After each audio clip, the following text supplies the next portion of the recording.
1 Samuel, chapters 25 through 26. Samuel died, and all Israel assembled to mourn for him, and they buried him by his home in Ramah. David then went down to the wilderness of Paran.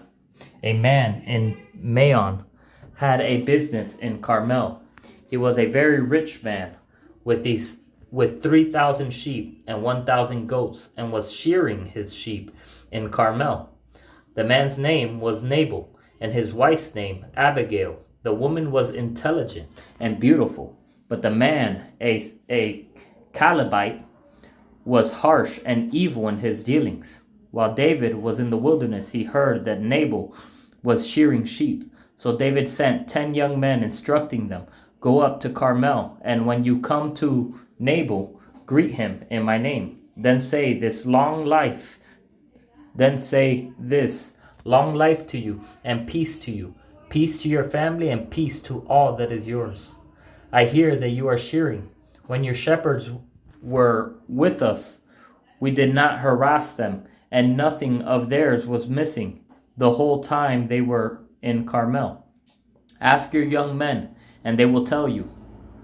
So let my young men find favor with you, for we have come on a feast day. Please give whatever you have on hand to your servants and to your son David." David's young men went and said all these things to Nabal on David's behalf, and they waited. Nabal asked them, "Who is David? Who is Jesse's son? Many slaves these days are running away from their masters. Am I supposed to take my bread, my water, and my meat that I butchered for my shearers and give them to these men? I don't know where they are from." David's young men retraced their steps.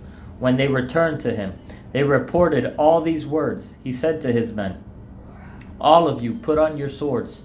So each man put on his sword, and David also put on his sword. About 400 men followed David, while 200 stayed with the supplies.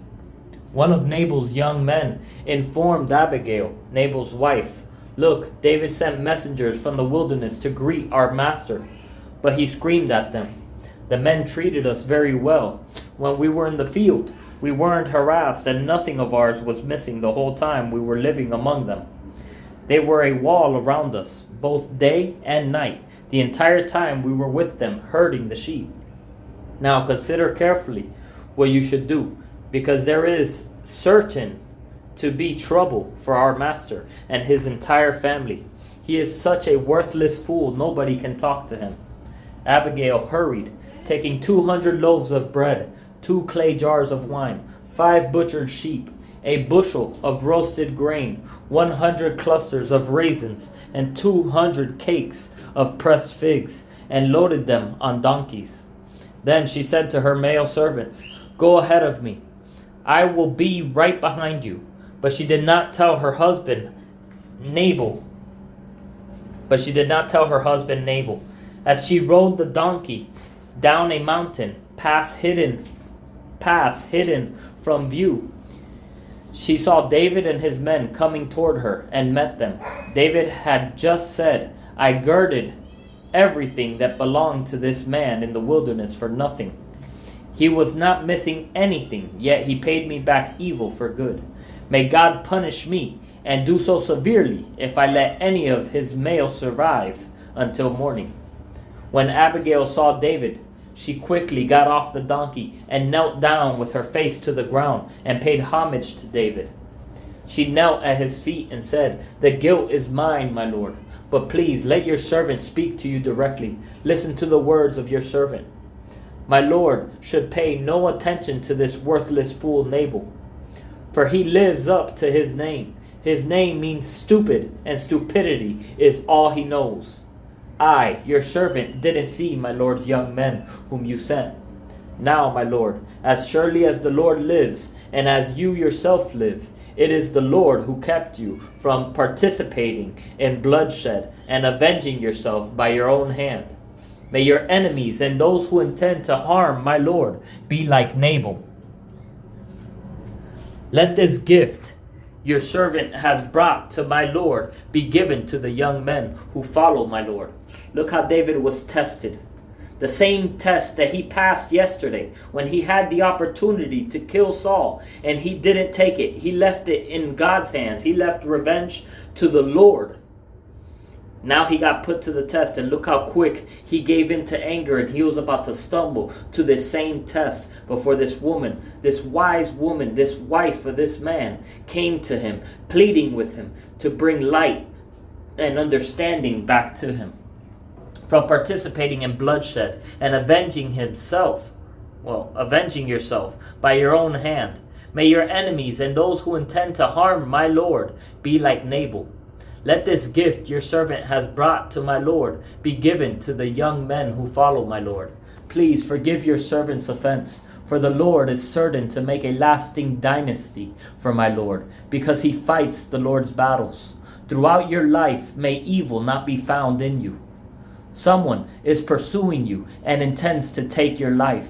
My Lord's life is tucked safely in the place where the Lord your God protects the living, but he is flinging away your enemies' lives like stones from a sling. When the Lord does for my Lord all the good he promised you and appoints you ruler over Israel, there will not be remorse or a troubled conscience for my Lord because of needless bloodshed, for my Lord's revenge.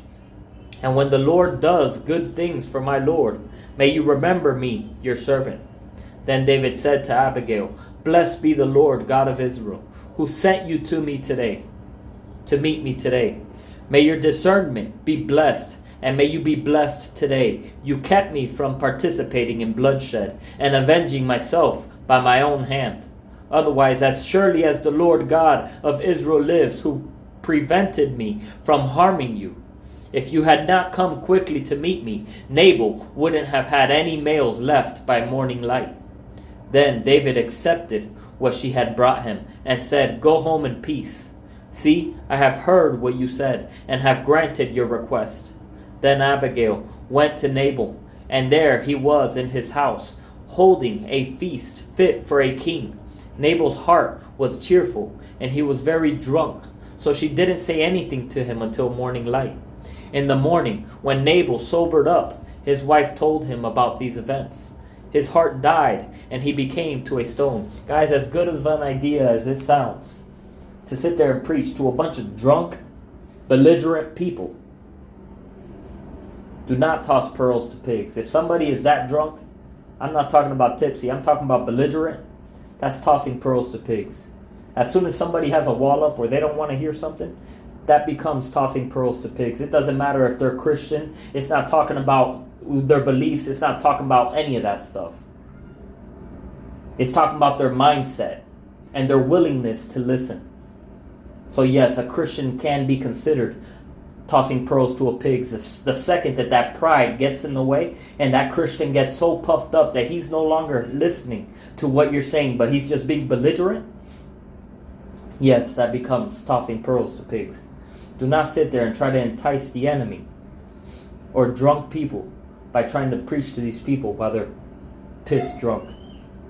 On the contrary, wait till they sober up. Give them a word.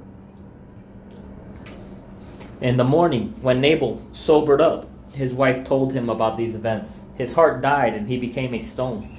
About 10 days later, the Lord struck Nabal dead. Leave the battle to the Lord. The Lord will deal to each what is due to them. When David heard that Nabal was dead, he said, Blessed be the Lord, who championed my cause against Nabal's insults and restrained his servant from doing evil. The Lord brought Nabal's evil deeds back on his own head. Then David sent messengers to speak to Abigail about marrying him. When David's servants came to Abigail at Carmel, they said to her, David sent us to bring you to him as a wife. She stood up, paid homage with her face to the ground, and said, Here I am, your servant, a slave to wash the feet of my Lord's servants. Then Abigail got up quickly, and with her 5 female servants accompanying her, rode on the donkey, following David's messengers, and so she became his wife. David also married Ahinoam of Jezreel, and the two of them became his wives. But Saul gave his daughter, Michal, David's wife, to Palti, son of Laish, who was from Galim. Chapter 26. Then the Ziphites came to Saul at Gibeah, saying, David is hiding on the hill of Hachilah, opposite Jeshimon. So Saul, accompanied by 3,000 of the fit young men of Israel, went immediately to the wilderness of Ziph to search for David there. Saul camped beside the road at the hill of Hachilah, opposite Jeshimon. David was living in the wilderness and discovered Saul had come there after him. Again, this is another attempt of the enemy. The enemy exposes himself very plainly if you just open your eyes to see. The thing that the enemy, the devil, has over us is his persistence. He is so persistent, and he knows how to play that card just right to get you to fall at your weakest moment so that you forget everything the Lord had already taught you. Saul had already learned this lesson when David gave him the corner of his own garment that he cut off when he could have killed him. Saul relented. Saul asked him and told him flat out. He saw clearly. He told him, you are more righteous than I. Right? Just like David just did as well. David just got caught up in the same trap as well. Almost. But then the Lord sent this woman that became David's new wife to correct him, to reprove him, to bring correction. And David had an open heart, willing to be corrected, not hardened with pride, not belligerent, where he's shut off and he's a pig that she's tossing pearls to. No, he received the message. Saul camped beside the road at the hill of Hachilah, opposite Jeshimon. David was living in the wilderness and discovered Saul had come there after him. So David sent out spies and knew for certain that Saul had come. Immediately David went to the place where Saul had camped. He saw the place where Saul and Abner, son of Ner, the commander of his army, were lying down. Saul was lying inside the inner circle of the camp with the troops camped around him. Then David asked Ahimelech the Hethite and Joab's brother Abishai, son of Zeruiah, who will go with me into the camp of Saul? I'll go with you, answered Abishai. That night David and Abishai came to the troops, and Saul was lying there asleep in the inner circle of the camp, with his spear struck in the ground by his head. Abner and the troops were lying around him. Then Abishai said to David, Today God has delivered your enemy to you. Let me thrust the spear through him into the ground just once. I won't have to strike him twice. But David said to Abishai, Don't destroy him, for who can lift a hand against the Lord's anointed and be innocent?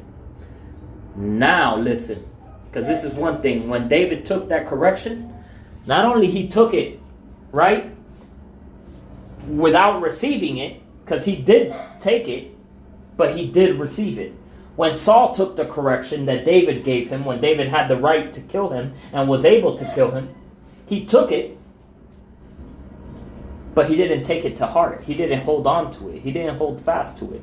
David took the message that this woman gave him, and he learned from that lesson. And once again, when the Lord had Saul in the midst of his grip where he could kill him, David refused, because David had already learned the lesson. He held on to the lesson that he learned from the other man. But David said to Abishai, Don't destroy him, for who can lift a hand against the Lord's anointed and be innocent? After all, Saul has been the Lord's anointed. He was anointed by the Lord. Just he fell away. He rebelled. He turned away. David added, As the Lord lives, the Lord will certainly strike him down. Either this day will come. Either his day will come and he will die, or he will go into battle and perish. However, as the Lord is my witness, I never lift my hand against the Lord's anointed. Instead, take the spear and the water jug by his head and let's go. So David took the spear and the water jug by Saul's head, and they went their way. No one saw them no more. No one. No one saw them. No one knew. And no one woke up. They all remained asleep, because a deep sleep from the Lord came over them. David crossed to the other side and stood on top of the mountain at a distance. There was a considerable space between them. Then David shouted to the troops and to Abner, son of Ner, "Aren't you going to answer Abner?" "Who are you who calls to the king?" Abner asked. David called to Abner, "You're a man, aren't you? Who in Israel is your equal? So why didn't you protect your lord, the king, when one of the people came to destroy him? What you have done is not good. As the Lord lives, all of you deserve to die, since you didn't protect your Lord, the Lord's anointed. Now look around. Where are the king's spear and water jug that were by his head?" Saul recognized David's voice and asked, "Is that your voice, my son David?" "It is my voice, my lord, the king." "My lord and king," David said. Then he continued, "Why is my lord pursuing his servant? What have I done? What crime have I committed?" Again, no matter how many times Saul tries to forgive David, it ends the same way. He's pursuing David again to destroy him again. Because he has this unforgiveness, this rage, this bitterness, and this envy that just dwells inside of his heart. For no reason at all. Because David has done nothing to him. It's not something that he could explain. It's called envy. It's the same trick that the devil used against Joseph's brothers to get them to throw him into a well and sell him as a slave. Now, may my lord the king please hear the words of his servant. If it is the Lord who has incited you against me, then may he accept an offering. But if it is people, may they be cursed in the presence of the Lord. For today they have banished me from sharing in the inheritance of the Lord, saying, 'Go and worship other gods.' So don't let my blood fall to the ground, far from the Lord's presence. For the king of Israel has come out to search for a single flea, like one who pursues a partridge in the mountains." Saul responded, "I have sinned. Come back, my son David. I will never harm you again, because today you considered my life precious. I have been a fool. I've committed a grave error." How many times will Saul see this same message, but then fall into the same trap, until the Lord's wrath and grace and mercy finally pours out on him, and he pays for his sins? Do not worry about taking revenge, but learn something from David. Every opportunity that the Lord gave him, that the devil tried to bring to him as a temptation to destroy this thing and to take it into his own hands, the way Israel used to in the wilderness, why the Lord had to punish them so severely, because they kept taking themselves to captivity in their mind, or trying to do things on their own efforts. David picked something up every single time. And David held on to this treasure, because this thing was the sign, was the fruit of his righteousness and Saul's wickedness. David answered, "Here is the king's spear. Have one of the young men come over and get it. The Lord will repay every man for his righteousness and his loyalty. I wasn't willing to lift my hand against the Lord's anointed, even though the Lord handed you over to me today. Just as I considered your life valuable today, so may the Lord consider my life valuable and rescue me from all trouble." That's how you love the way you love yourself. That's how you love others, the way you love yourself. Listen to what David just said. Just as I considered your life valuable today, so may the Lord consider my life valuable and rescue me from all trouble. David had the opportunity brought to him on a silver platter multiple times to be able to destroy this man. And it was even told to him, he was delivered into your hands by the Lord. Sure, because the devil cannot do anything without the Lord's permission. But as a test that David passed. Just as I considered your life valuable today, so may the Lord consider my life valuable and rescue me from all trouble. What does Jesus say? Jesus says we will be forgiven the way that we forgive others. That's what David just said right there, where he says, just as I considered your life valuable today, so may the Lord consider my life valuable and rescue me from all trouble. He's saying, just as I have not taken revenge on you and forgave you, may the Lord forgive me the same way and show me the same favor that I just showed you. Undeserved love, undeserved forgiveness and mercy and grace when Saul did not deserve it. Saul said to him, you are blessed, my son David. You will certainly go do great things and will also prevail. Then David went on his way, and Saul returned home.